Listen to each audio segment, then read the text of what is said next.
नाम ना मतलब अनामिका, जिसका कोई नाम नहीं, कि नाम ना कुछ काम ना ना ना अना की बंदिशें, सुप्त सुमन की श्वास हो तुम श्वासों का विस्तार हो।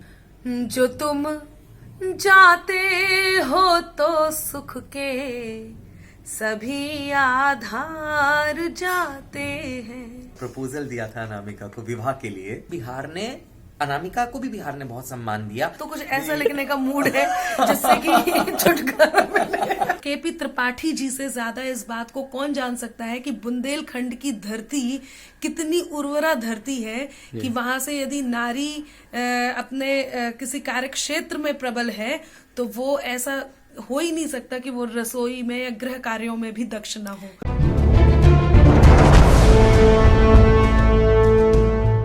इस समय हम हैं कि मेरठ में अनामिका जैन अंबर जी के पास, और उनके साथ हैं ओज के कवि सौरभ जैन सुमन, जो कि अनामिका जी के पति भी हैं। और इस समय हम बात करते हैं अनामिका जी से और सौरभ जी से, बिल्कुल डिफरेंट, अलग से हटके, कि जैसा कि जो बिहार में हुआ उससे अब वो तो सारी चीज़ें आप लोग देख ही चुके हैं, है ना, और अनामिका जी भी उसके बारे में बता चुकी हैं, मगर अब इनकी थोड़ा पर्सनल लाइफ के बारे में पूछते हैं। अनामिका जी ये बताइए कि जैसे सौरभ जी जो है ओज के कवि हैं, है ना, तो आप किस उसकी कवित्री हैं, ये बताइए जरा।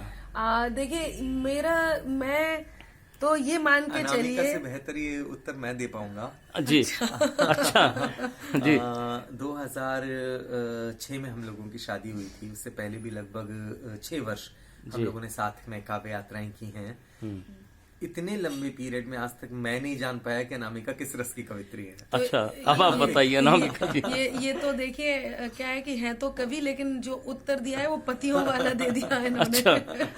तो मैं आपको बता देती है कि अनामिका का हर एक रस के अंदर एक जो एक पकड़ होनी चाहिए वो है। चाहे वो श्रृंगार लिखती हैं तो वो श्रृंगार बिल्कुल अलग होता है, ऐसा होता है कि आप अपने पूरे परिवार के साथ बैठ करके उसका आनंद ले सकें। अगर वो ओज लिखती हैं, उनकी एक कविता है शहीद के बेटे की दीपावली, जिसके अंदर संवेदनाएं और ओज दोनों का मिश्रण आप देखेंगे। वो कविता अगर आप कहेंगे तो उसकी दृष्टि से अनामिका ओज की बड़ी कवित्री है। अनामिका लाखों श्रोताओं को एक साथ हंसाने में सक्षम है। वो हास्य की श्रेष्ठ कवित्री है। उनके कई गीत हैं जो हास्य के मतलब प्रारक गीत हैं, प्रतिमूर्ति गीत हैं। जी जी। तो बेसिकली अनामिका तो सब रस की कवित्री है। अब आप कुछ बताएंगी सौरभ जी के बारे में? उन्होंने तो पत्नी की। सौरभ जी देखिए, मैं सौरभ जी के बारे में तो बता देती हूँ, लेकिन मेरा मानना ये है कि जो कलम चला लेता है, जिसे कलम चलानी आती है, वो हर बिंदु पर लिख लेता है, लेकिन वो श्रेष्ठ किसी एक चीज में होता है, किसी एक रस में उसे श्रेष्ठता प्राप्त होती है। तो सौरभ सुमन जी भी हर रस में लिखते हैं, लेकिन जो श्रेष्ठतम इनकी रचनाएं होती हैं वो ओज की होती हैं। आप संचालन करते हैं तो वो पूरा हास्य के साथ और व्यंग के साथ होता है, लेकिन कविताएं जो होती हैं वो पूरे ओज के साथ होती हैं, इसलिए वो ओज का बड़ा नाम है। अच्छा, जिस तरीके से आप काव्य पाठ बढ़िया करती हैं, क्या उसी तरीके से रसोई व्यवस्था बढ़िया संभाल लेती हैं? हाँ जी, मुझे बहुत शौक है। और इस बात को सौरभ जी को क्या पसंद है? मैं बात ये वाली बात में तो मैं उनको बोलने से पहले मैं ही बोलूंगी। तो केपी त्रिपाठी जी से ज्यादा इस बात को कौन जान सकता है कि बुंदेलखंड की धरती कितनी उर्वरा धरती है, कि वहां से यदि नारी अपने किसी कार्य क्षेत्र में प्रबल है तो वो ऐसा हो ही नहीं सकता कि वो रसोई में या गृह कार्यों में भी दक्ष ना हो। क्या इस पे मतलब क्या स्पेशल क्या बना लेती हैं आप खाने में? मुझे सब कुछ बहुत पसंद है, और मैं बुंदेलखंड का जो बुंदेलखंड की डिशेज हैं वो सारी मुझे बहुत पसंद है, तो मैं बना लेती हूँ। वैसे तो खाना में सब कुछ बना लेती हूँ, केक से लेके आइसक्रीम से लेके जो कि खाने से अलग है वो भी बना लेती हूँ। और हमारे यहाँ ना पापड़, बड़ी, जो मसाले के नमक होते हैं वो, और हर तरह की वो चीजें जो लोग आपको क्या पसंद है इनके हाथ का? अनामिका के हाथ का जो खाना है, मैं फिर कहूंगा कि देखिए अनामिका अंबर, अच्छा। अंबर यानी आकाश है ना, और सौरभ सुमन, सुमन जो धरती से जुड़ा हुआ है जी। तो अगर अंबर को धरती से जुड़ना है या सुमन से जुड़ना है तो वो उसका धरती से जुड़ाव अपने आप हो जाता है। अच्छा। वो जितनी श्रेष्ठ कवित्री हैं उससे अच्छा वो पाकशाला को बहुत अच्छे से संभालती हैं, जानती हैं उसके जो गुण हैं, उसके जो ज्ञान है। मैं एक बात गर्व के साथ ही कह सकता हूँ कि मैं अगर बाहर भी कहीं जाता हूँ और बाई चांस अनामिका उस कार्यक्रम में नहीं है, अगर हैं तो फिर तो साथ खाना जाता ही है, अगर नहीं भी है तो वो घर पैक का है। करके खाना भेजते हैं। ये बिल्कुल पसंद नहीं है इन्हें कि मेरे बच्चे या मैं बाहर का खाऊं। इनफैक्ट घर का खाते हैं और इसी के हाथ का बना हुआ खाते हैं। हाँ, यदि नहीं हूँ तो फिर मेड बना देती है, लेकिन यदि मैं घर में हूँ तो खाना मैं ही बनाती हूँ। अच्छा, एक चीज ये बताइए कि जिस तरीके से देखिए कवि, ये देश कवियों से भरा हुआ है, ठीक है, और कवियों की धरती है।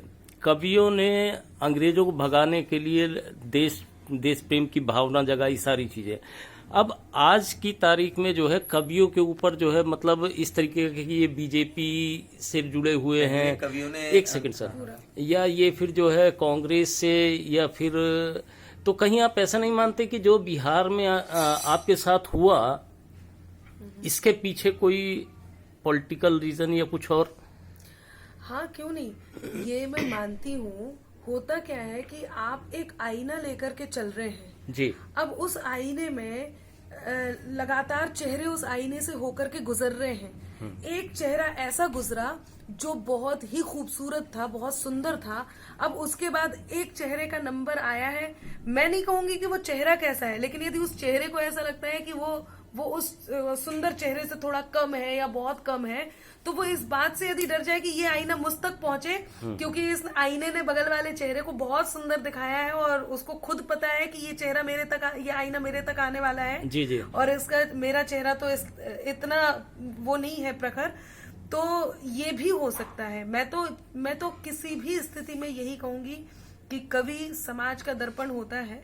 और मैंने यदि पिछले दिनों कोई कविताएं ऐसी लिखी हैं और ऐसी गाई हैं जिसको समाज ने दर्पण बनाया है, तो जनता ने उस बात को प्रूफ भी किया है, मोहर भी लगाई है मेरे शब्दों पर।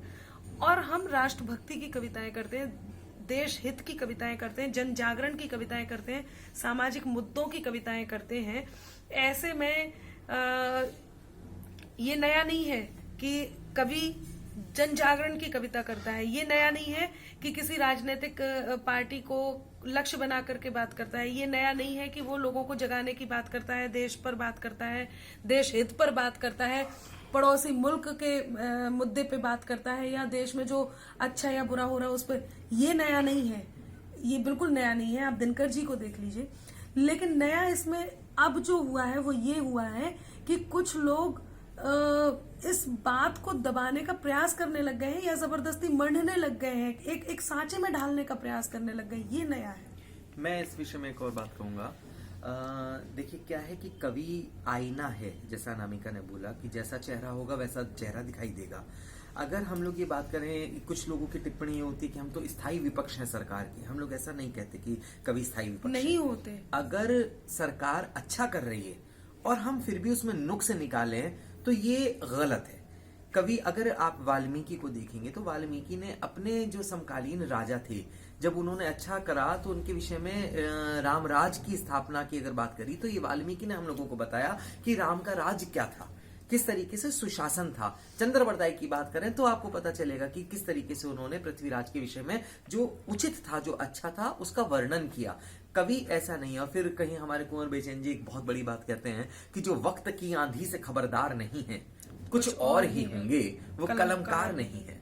अब किसी को इस बात से ही परेशानी है, तो जो बिहार में हुआ वो इसी बात का सूचक है, इसी बात का द्योतक है कि उनके चेहरे दागी थे, वो चेहरा नहीं देख पा रहे थे दर्पण में, इसलिए एक कवि को उन्होंने आने से रोका। वो दिनकर की धरती, जो दिनकर को आप पढ़ेंगे तो पता चलेगा कि ओज और आक्रोश का एक ऐसा प्रतिबिंब थे दिनकर, जिन्होंने कविताएं लिखी तो ऐसी लिखी दहकती हुई कविताएं।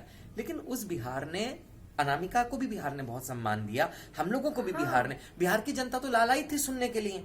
उन्होंने जो रोका, वो जो बीच में स्टेप लिया उन्होंने, वो गलत था। चलिए, ये तो खैर हो गई बिहार की बात। अब फिर वापस आते हैं आपकी अपनी पर्सनल उस पे। कुछ आप अनामिका जी के बारे में कहेंगे सिर्फ 2 लाइन में, सिर्फ 2 लाइन में? बिल्कुल। मैंने आज तक श्रृंगार की केवल 4 ही लाइन्स लिखी हैं। अच्छा। और वो उनमें से भी 2 सुनाने को कह रहे हो। और वो भी प्रस्ताव जब मैंने दिया था, प्रपोजल दिया था अनामिका को विवाह के लिए, अच्छा, तब की कल्पना की मैंने। तब इन्हें जरूरत थी तो इन्होंने श्रृंगार लिख दिया, उसके बाद इन्हें कोई जरूरत नहीं थी। अब तो कुछ ऐसा लिखने का मूड है जिससे कि छुटकारा मिले। जी जी जी। असलियत देखो, ये है मजाक कि कर हाँ, रही हूँ। नहीं, मैं बताऊं आपको, श्रृंगार की 4 ही पंक्तियां मैंने अपने जीवन में लिखी और वो फलीभूत हो गई, तो उसके बाद हिम्मत ही नहीं हुई और कुछ लिखने की। अच्छा। पंक्तियां सुनिएगा हाँ। कि किसी कवि की कल्पना की काव्य कृति का सार हो। विवाह से पूर्व भी मैंने बच्चों के नाम सोचे थे कि काव्य और कृति रखेंगे, तो उसका सार कौन रहेगा, वो अनामिका रहेंगी। बिटिया हुई नहीं, बेटा हुआ, तो काव्य और ग्रंथ रहे ग्रंथ नाम बच्चे। जी जी। तो लेकिन पंक्तियां देखिएगा कि किसी कवि की कल्पना की काव्य कृति का सार हो, झिल मिलाती झांझरों की झनकरित झनकार हो, नाम ना मतलब अनामिका, जिसका कोई नाम नहीं, कि नाम ना कुछ काम ना ना ना अना की बंदिशें, सुप्त सुमन की श्वास हो तुम श्वासों का विस्तार हो। क्या कि बात। सुप्त सुमन की श्वास हो तुम श्वासों का विस्तार। और आपने अनामिका जी कुछ नहीं, मैंने शादी से पहले तो कुछ भी नहीं लिखा था। उसके बाद? उसके बाद जो मैं पूरे जीवन कहना चाहती हूँ, हमेशा कहना चाहती हूँ, और मुझे लगता है कि जितने लोग आपके इस वीडियो के माध्यम से मुझे सुनेंगे, तो मुझे लगता है वो भी विवाह का सार, प्रेम का सार, या किसी भी रिश्ते के अटूट होने का सार यही निकालेंगे जो मैंने इन पंक्तियों से कहने का प्रयास किया है। वो ये है कि जो तुम जाते हो तो सुख के सभी आधार जाते हैं, फकत तुम तक हमारी जिंदगी के सार, फकत तुम तक हमारी जिंदगी के द्वार जाते हैं। जरूरत ही नहीं उस जीत की जिसमें नहीं हो तुम, जरूरत ही नहीं उस जीत की जिसमें नहीं हो तुम, तुम्हारे साथ की खातिर चलो हम हार जाते हैं तुम्हारे। तो बस यही है, और यही जीवन का सार है, और यही रिश्तों का सार है, उनको बनाए रखने का एक तरीका है। चलिए अब समाप्त करते हैं, मगर उससे पहले आप राजस्थान पत्रिका की तरफ से देशवासियों को कुछ कहना चाहती हैं? जी। 2 लाइन में। बिल्कुल, मैं राजस्थान पत्रिका की तरफ से देश को यही कहना चाहती हूँ कि किसी भी बात पर होती शिकायत हो तो हो जाए, जो ठाना है करेंगे हम, हिमाकत हो तो हो जाए, न गद्दारी नहीं गद्दार अब मंजूर है मुझको, सलामत देश हो मेरा बगावत हो तो हो जाए।